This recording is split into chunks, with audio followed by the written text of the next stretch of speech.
Uma das perguntas que eu mais recebo aqui no canal e também no escritório é sobre o pagamento de INSS daqui para frente para quem ainda não aposentou. Muitas pessoas têm a dúvida se pagar mais INSS daqui para frente vai aumentar ou não o valor da aposentadoria, e para isso depende da regra. Eu vou explicar certinho para vocês no vídeo de hoje. Mas antes do conteúdo, peço que você se inscreva no canal, curta esse vídeo e compartilhe com seus amigos para que todo mundo fique por dentro de tudo que acontece na Previdência e para que eu saiba também que vocês estão gostando dos vídeos.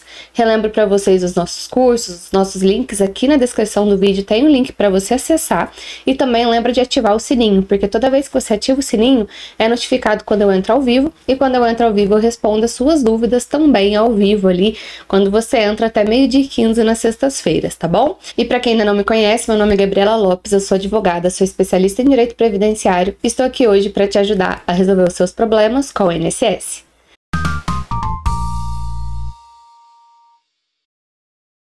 Muitas pessoas entram em contato e deixam aqui nos comentários perguntas sobre pagamento de INSS. Elas querem saber se o pagamento daqui para frente em valores maiores vai aumentar o valor da aposentadoria quando chegar finalmente o momento de aposentar.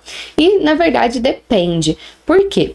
A gente precisa levar em consideração aí 3 pontos principais. E a primeira é que todas as aposentadorias levam em consideração o pagamento de contribuições desde julho de 94. Há muitos e muitos anos a regra já mudou em relação ao pagamento. Muitas pessoas ainda acreditam que a contribuição dos últimos meses antes da aposentadoria é que calcula o valor da aposentadoria, mas isso mudou há muito tempo.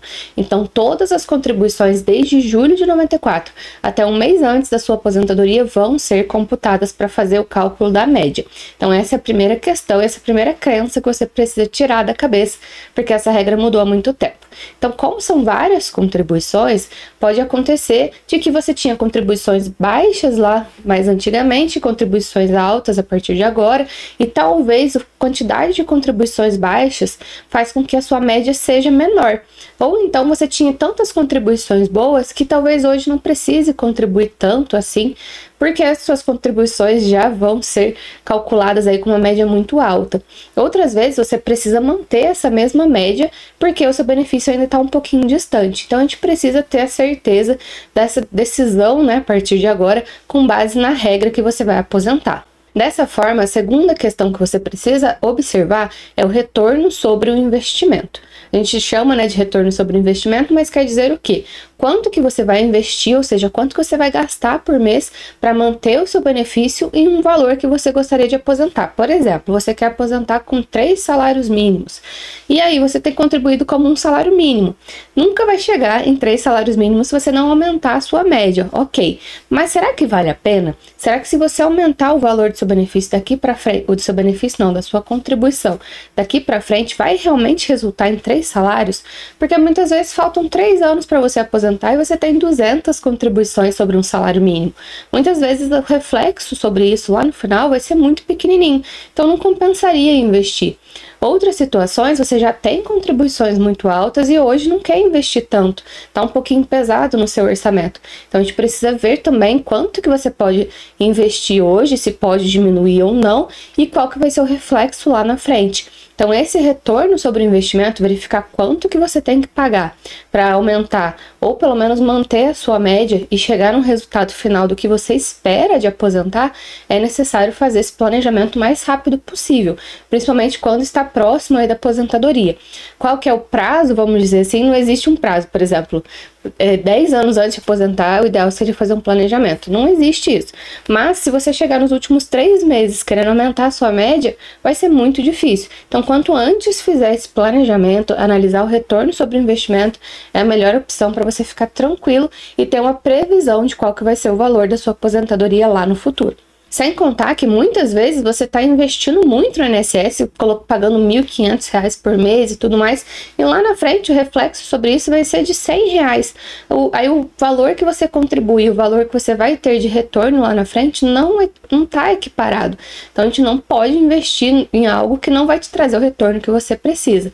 Dessa forma, é necessário sim fazer o planejamento previdenciário, principalmente se você que escolhe qual que é a base de cálculo. Quando a gente fala de empresários, de autônomos, autônomos, de pessoas que possuem a própria empresa.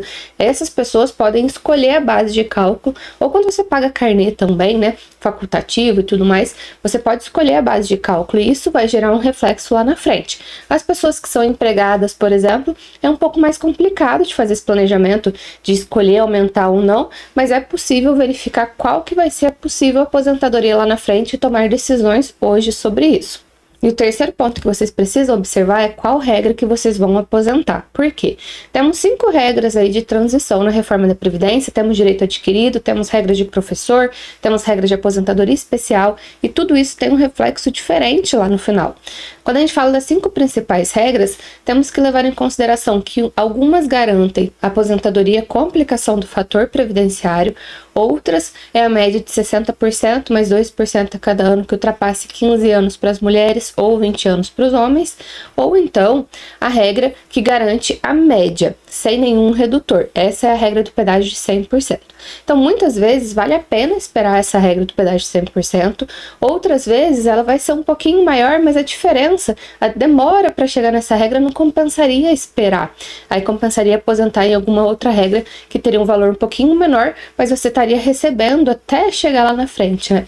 Então, precisa analisar sim qual que é a melhor regra, qual que vai ser o melhor investimento. Essa regra do pedágio de 100%, ela exige da mulher 57 anos de idade e 30 anos de tempo de contribuição e o homem 60 anos de idade e 35 anos de tempo de contribuição, e tanto para homem quanto para mulher um pedágio de 100% do tempo que faltava lá na época da reforma da Previdência para chegar nos 30 ou 35 anos. Então, além do tempo, além da idade, tem um pedágio. Então, por causa dela ser um pouquinho mais complexa, né, são 3 requisitos, o valor do benefício geralmente é melhor nessa regra. Mas não quer dizer que não vale a pena escolher uma outra regra antes, que às vezes a diferença vai ser de R$150. Aí compensaria realmente aposentar logo e continuar recebendo, ao invés de esperar essa regra futura, né, se estiver muito distante. Então, tudo isso a gente resolve com um planejamento previdenciário, que é a melhor opção para tomar decisões e ter clareza sobre todos esses valores aqui, e também sobre todas as regras de aposentadoria, tá bom? Hoje o vídeo então foi para esclarecer isso para vocês e principalmente tirar aquela crença que muitas pessoas têm de que o valor da aposentadoria são as últimas contribuições. Não é não, tem vários fatores que influenciam isso tudo, tá bom? Vejo vocês então no próximo vídeo, até mais!